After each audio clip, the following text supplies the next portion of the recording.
안녕하세요. 저는 청각장애를 가지고 있는 40대 남자입니다. 지금 다시 돌이켜 생각해봐도 너무 가슴이 아픈 기억들입니다. 하지만 많은 사연들을 보다가 저도 많은 분들께 제 얘기를 해드리고 싶었고, 저도 얼마 전 10년 만에 알게 된 모든 사실을 꼭 누군가에게라도 말을 하고 싶었기에 이렇게 용기를 냈습니다. 정말 충격적일 수밖에 없는 제 사연, 꼭 끝까지 읽어주시면 감사하겠습니다. 저는 어릴 때 추억을 떠올려보면 참 하루하루가 힘들고 너무 벗어나고 싶었던 기억들만이 가득합니다. 비록 아버지께서는 많은 재산을 갖고 있으셨기에 생활에 있어서는 돈이 부족하다거나 그런 건 전혀 없었죠.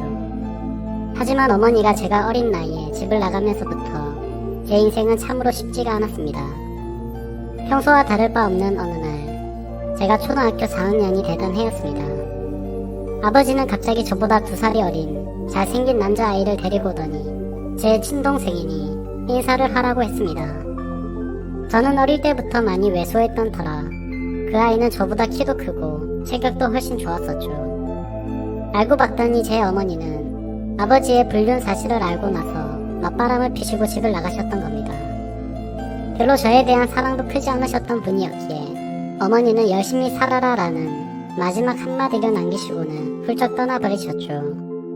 그리고 제 동생의 친어머니는 갑자기 암투병을 겪다가 돌아가시게 되었고, 홀로 남겨진 아이를 내버려 둘 수가 없어서 아버지는 저희 집으로 데리고 오셨던 겁니다. 동생은 처음부터 제게 적대심이 굉장히 심했습니다. 자신의 어머니가 돌아가신 게 제 아버지 탓이라고 늘 생각했었고, 그런 아버지의 밑에서 곱게 자라고 있었던 제가 절대로 좋을 리가 없었죠. 집에서도 학교에서도 동생은 아버지가 없을 때면 저에게 짓궂은 장난을 쳤습니다. 저보다 덩치가 훨씬 큰 동생은 2살이 많은 제게 반말을 내뱉는 건 기본이었습니다. 하지만 형이 되어가지고 아버지에게 이런 사실을 이르기에는 너무 창피했죠. 그래서 그냥 아직 동생이 철이 없으니까 나중에는 달라지겠지라고 생각을 했습니다.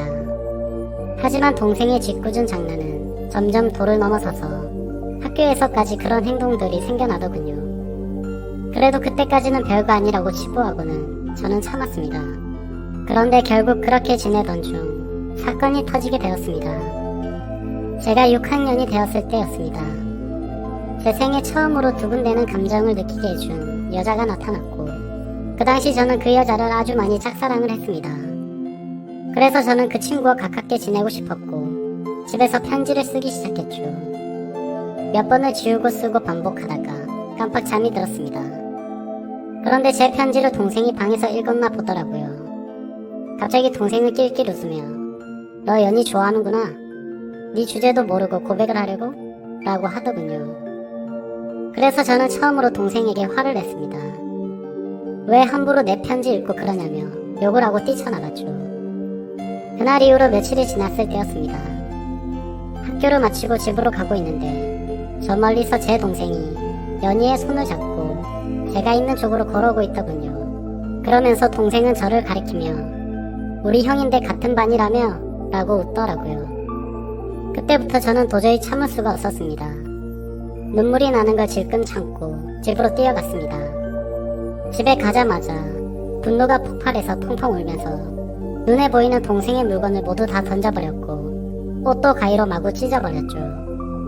30분 정도가 지났을 무렵 동생도 집으로 들어오더니 제게 뛰어들었습니다. 신체적으로 제가 당연히 불리했지만 저도 눈이 돌아간 상태여서 동생의 멱살을 잡고 서로가 처음으로 몸싸움을 하게 된 날이었죠. 그런데 정말 뜻하지 않은 큰 사고가 벌어지고 말았습니다. 서로 몸싸움을 하다가 저는 옆으로 넘어지면서 귀가 가구에 크게 부딪혔고 결국 응급실에 실려가는 일까지 생겨버렸습니다. 치료가 끝나고 저는 한쪽 귀가 들리지가 않아서 이상하다고 생각하고 있는데 아버지는 눈가가 촉촉해져 있었고 의사 선생님은 조심스럽게 말했습니다. 너무 안타깝지만 한쪽 귀가 영구적으로 청력 손실이 되었다고 하더라고요. 아직 어린 나이에 평생 제 귀가 상했다는 소리를 듣자마자 너무 화가 났습니다. 구석에 있는 동생에게 욕을 해대면서 달려들었고 마구 때렸습니다. 그러자 동생은 "네가 먼저 해놓고 왜 자기 보고 그러냐며 소리를 치더라고요. 그날 이후로 저는 한쪽 귀를 잃게 되었고 훗날 웃고 지낼 줄만 알았던 동생도 잃게 되었습니다. 학창시절 내내 저는 귀가 잘 들리지 않아서 괴로운 생활을 보내게 되었습니다. 그런 원망들은 고스란히 동생에게 갔죠. 집에서 얼굴을 마주쳐도 서로가 한마디도 하지 않았고 꿈에서조차 나오면 욕을 하면서 깰 정도로 많이 증오를 했습니다. 그렇게 학창시절을 겨우겨우 버텨냈습니다. 그리고 20살이 되자마자 저는 바로 독립을 하겠다고 아버지에게 말씀을 드렸고 예전보다 훨씬 마음 편하게 대학생활도 즐기고 평범한 나날을 보냈습니다. 동생을 마주하지 않으니 다른 건 다 필요 없었고 마냥 행복했었죠. 그러다 제가 25살이 되던 해에 갑자기 병원에서 연락이 왔는데 충격적인 소식을 들려줬습니다. 지금 아버지께서 사고가 나셔서 마음의 준비를 하고 당장 오셔야 할 것 같다고 하더라고요. 저는 미친듯이 울면서 곧바로 고향으로 내려갔습니다. 아버지께서는 의식이 없으신 상태셨고 동생은 군대에 가 있었던 상황이라 보이지가 않았습니다. 제발 아버지가 깨어나시길 간절히 바랬지만 결국 제 바람은 이뤄지지가 않았죠. 아버지는 그렇게 제 곁을 떠나시게 되었고 제게는 가족이라고는 서류상으로 있는 형식적인 동생만 존재할 뿐 사실상 제 곁에는 아무도 없어지게 됐습니다. 그렇게 장례식을 치르고 있는데 변호사분이 찾아와서 제게 유산에 관련한 걸 안내해 주더군요. 아버지는 제게 미안한 마음이 크셨는지 본인 재산의 90%를 제게 상속해 주셨고 10%는 동생에게 남긴다는 그런 내용이었습니다. 그리고 제 의지에 따라서 재산을 더 분배할 수 있다고 되어 있었죠. 동생도 아버지의 소식을 듣고 급하게 휴가를 나왔고 저는 그 모습을 보는데 보자마자 욕이 나왔고 도저히 마주치기가 싫었습니다. 그래서 그냥 내가 있을 테니 너는 그냥 눈에 띄지 말고 들어가라고 말했죠. 울고 있던 동생은 네가 뭔데 이래라 저래라냐며 또 티격태격하게 됐고 유산은 어차피 너한테 10%밖에 가지 않을 거니까 그렇게 알고 있으라고 말했고 마음 같아서는 1%도 주기 싫다고 역겨우니까 말도 걸지 말라고 하고는 나와버렸습니다. 그런데 원래 성격 같아서는 날뛰었어야 할 애가 가만히 있더라고요. 아무쪼록 그렇게 아버지를 떠나보내게 되고 나서 저는 다시 서울로 올라가서 생활을 시작하게 됐습니다. 3년이라는 시간이 금방 흘러갔고 전한 애를 만나게 되었습니다. 저는 청각장애가 있던 터라 평범한 직장을 구하기는 어려웠습니다. 하지만 아버지께서 남겨주신 재산이 있었기에 저축만 해두고 살아도 충분해서 간단한 재테크들만 할 뿐 별다른 일은 하지 않고 지냈었죠. 그런데 어느 날 자주 가던 부동산에서 중개업자분이 저보고 결혼을 해야 할 때 되지 않았냐고 하더니 소개를 시켜준다고 하더라고요. 자신이 아는 분의 딸인데 지금 스튜어디스를 하고 있고 얼굴도 예쁘고 착하다면서 저를 설득했죠. 하지만 저는 여자가 너무 두려웠습니다. 여자들 몇 명이 다가온 적은 있었지만 청각장애가 있는 사실을 알고 눈빛이 바뀌는 것도 여러 번 겪었고 저에게 관심이 있다기보다는 제 재산에 관심이 있는 여자들이 대부분이었기 때문이었습니다. 그래서 저는 한사코 거절을 하고는 부동산을 나서게 됐죠. 그로부터 며칠 뒤에 저는 은행 업무를 보고 집으로 들어가던 길이었습니다. 근데 저 멀리서 부동산 중개업자분이 어떤 여성분이랑 같이 서 있더군요. 복장을 보니 스튜어디스에 캐리어를 끌고 있었고 저는 저 여자분을 소개시켜 주려고 했었던 건가 했습니다. 가까이 다가가서 인사를 하는데 얼굴을 보자마자 저는 정말 첫눈에 반해버렸습니다. 너무 예쁜 외모에 뭔가 전문적인 복장을 입고 제게 방긋웃는데 그 모습에 푹 빠진 거죠. 그래서 저는 너무 설레는 마음에 부끄럽게 인사를 하고는 도망치듯 금방 집으로 들어가 버렸습니다. 그런데 제 자신도 모르게 자꾸만 그녀의 모습이 떠오르더라고요. 조금만 있으면 괜찮겠지 하는 마음으로 며칠 동안을 참으며 보냈지만 도저히 참지를 못하겠더라고요. 저는 곧바로 그 부동산으로 향했고 중개업자분에게 소개를 받겠다고 말을 했습니다.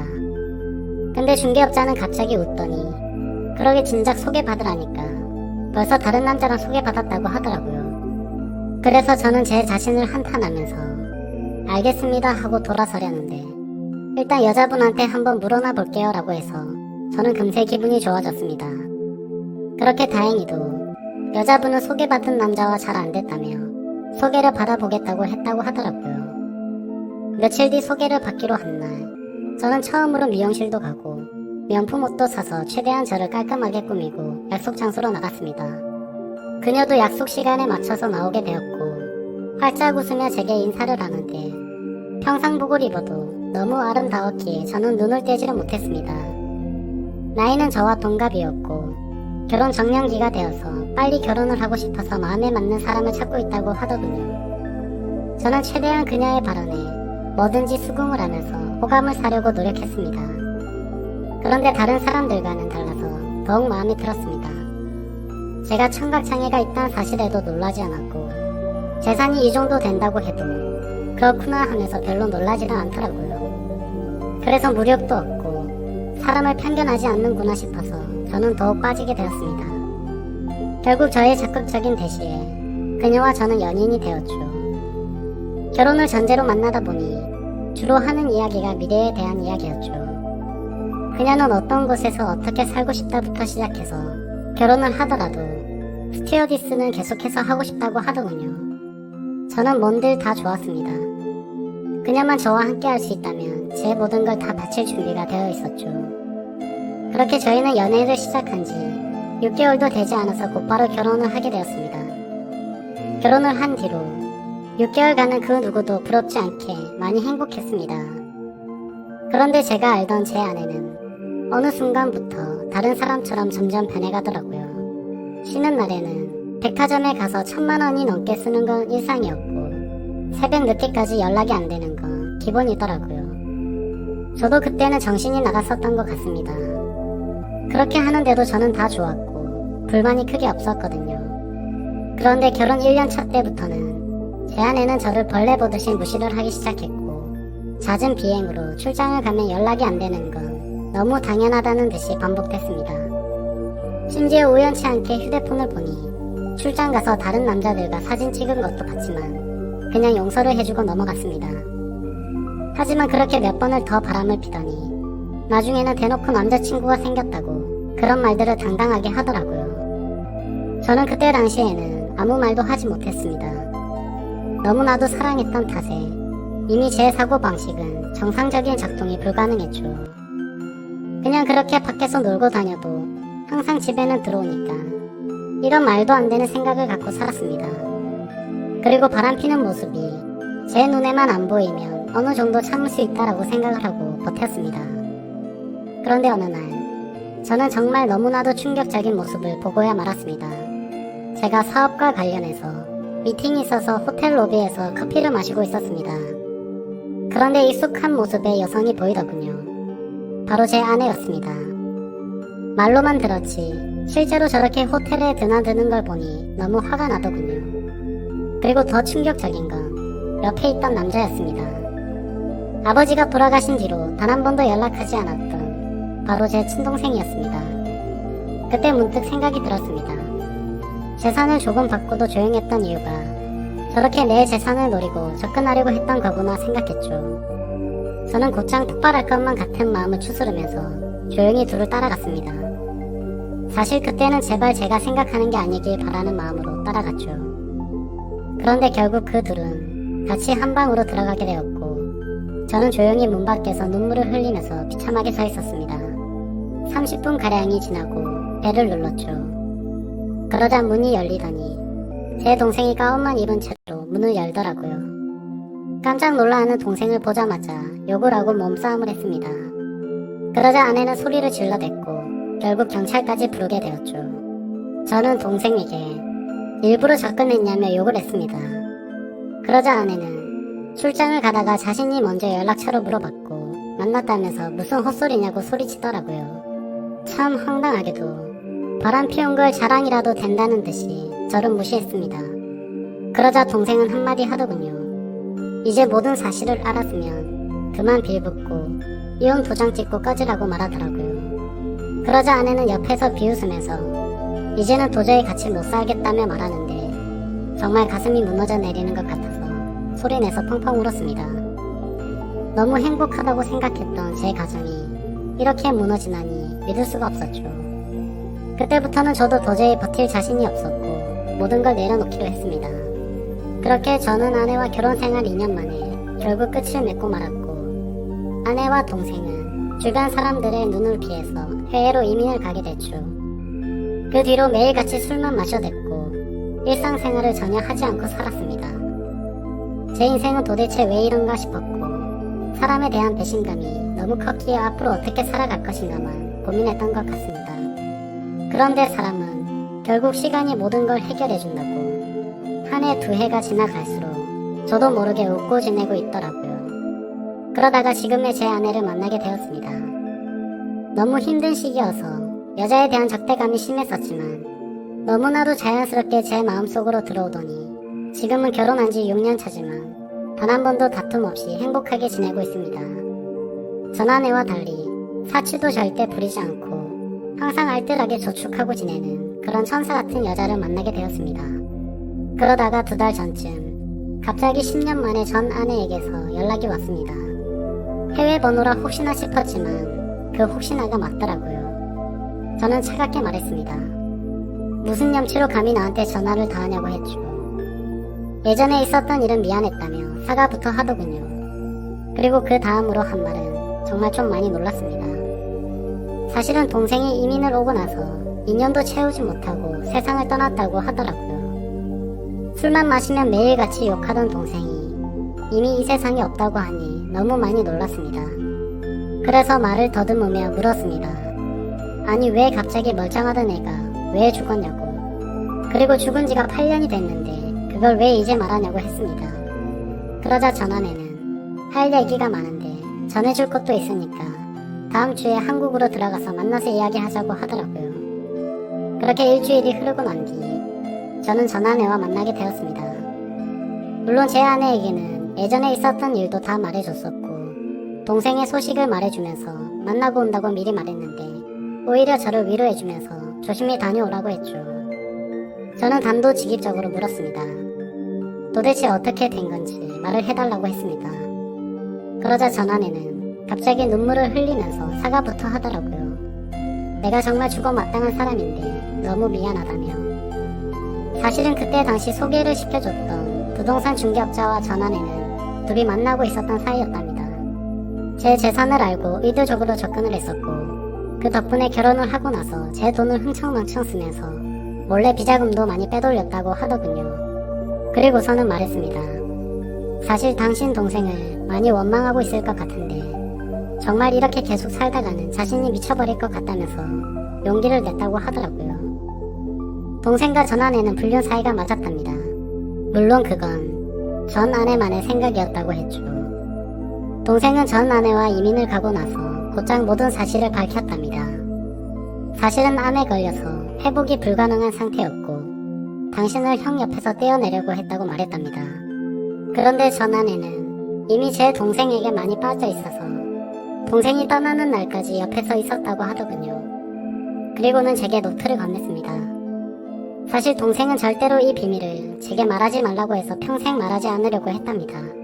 그런데 얼마 전에 한국으로 다시 돌아오려고 짐을 정리하다가 이 노트를 발견했고 내가 이 말을 안 하면 마음에 죄책감이 들어서 절대로 인간으로서 살아갈 자신이 없다면서 제게 주더라고요. 그렇게 전 아내는 미안하다면서 앞으로 잘 지내라고 하고는 자리를 떠났고 저도 차로 돌아가서 침착하고 노트를 펼쳤습니다.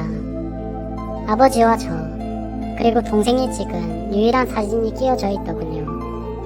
일기는 매일같이 쓰지는 않았고 동생의 어머니가 돌아가신 이후로 특별한 날들마다 쓴 것 같았습니다. 제가 청각을 잃은 날 그때 쓴 일기를 보니 동생의 마음을 어느 정도 알 수가 있었습니다. 동생은 저에게 사고를 입힌 뒤로부터 매일같이 죄책감에 시달려 살았던 것 같습니다. 우리 엄마가 떠난 게 형의 잘못이 아닌 거 아는데 내가 왜 그랬을까 자책하면서 그래서 그날부터는 제게 편한 거라면 뭐든지 해주려고 했더군요. 제가 동생에게 말을 하지 않으니 서로 말을 섞지 않는 게 어린 나이에는 배려라고 생각했고 그날 이후로 자연스럽게 형과는 돌이킬 수 없는 사이가 됐다라는 그런 글이 있더라고요. 그리고 학창시절 제게 놀림을 줬던 그 친구를 언급하면서 욕을 적었고 결국에 혼주로 내줬던 것 같습니다. 어느 날 동생이 얼굴에 멍투성이가 되어서 들어왔던 날이 그때가 떠오르면서 얼핏 기억이 났습니다. 아버지가 돌아가신 이후로는 자신이 눈에 띄지 않는 게 형의 행복이라 생각했고 절대로 다시는 나타나지 않으려고 했답니다. 그런데 가망이 없는 암이 걸렸다는 사실을 알게 되었고 저를 마지막으로 멀리서나마 보고 가려고 했답니다. 그렇게 저희 집으로 오던 중에 전 아내가 다른 남자와 저희 집으로 들어가는 걸 봤답니다. 동생은 제 결혼식도 멀리서 지켜봤었기에 아내의 얼굴을 알고 있었죠. 그래서 당장 뛰쳐 들어가서 다 부숴버릴까도 생각은 했지만 제 성격을 너무 잘 아는 동생은 침착하게 자세한 내막을 알아봤고 자신이 나서봤자 제가 이혼하지 않을 거란 걸 알았답니다. 그래서 전 아내를 유혹해서 아무도 모르게 이혼을 시키려고 했는데 그날 호텔에서 우연치 않게 현장에서 걸려버리고 말았답니다. 그리고는 동생이 모진 말을 하자 형이 펑펑 우는데 가슴이 찢어지는 것 같아서 그날 밤새도록 울었다네요. 저는 그 글을 보는 순간 또다시 미친듯이 눈물이 났습니다. 동생의 마음은 몰라줬던 게 제 자신에게 너무 원망스러웠고 저를 위해서 자신을 희생하고 떠나간 동생이 너무 많이 보고 싶었습니다. 아마도 지금 제 아내를 제 동생이 보내준 게 아닌가 하는 그런 생각까지 들었어요. 그래서 그날 저는 집으로 들어가서 아내를 보니까 어린아이가 된 것 마냥 너무 슬퍼서 소리내서 펑펑 울었습니다. 아내도 함께 울면서 앞으로라도 동생이 저 세상에서 행복할 수 있게 기도를 하자면서 저를 위로해 주더군요. 저는 형으로서 너무 한심했습니다. 어릴 때 실수로 일어난 그 사고를 유연하게 넘어가지 못해서 모든 짐을 동생에게 떠넘긴 것 같아서 너무 미안했습니다. 제 동생도 그 어린 나이에 엄마를 일찍 떠나보내고 모든 게 삐뚤어져 보이는 상처 많은 어린아이였을 뿐이었는데 말이죠. 앞으로 저는 제 동생을 평생 그리워하면서 살아갈 것 같습니다. 이 글을 읽는 분들, 제 동생이 저 세상에서 마음 편히 지낼 수 있게 짧게나마 위로해줬으면 하는 바람입니다. 소중한 시간, 제 글을 읽어주셔서 모든 분들께 감사드립니다. 항상 행복하세요.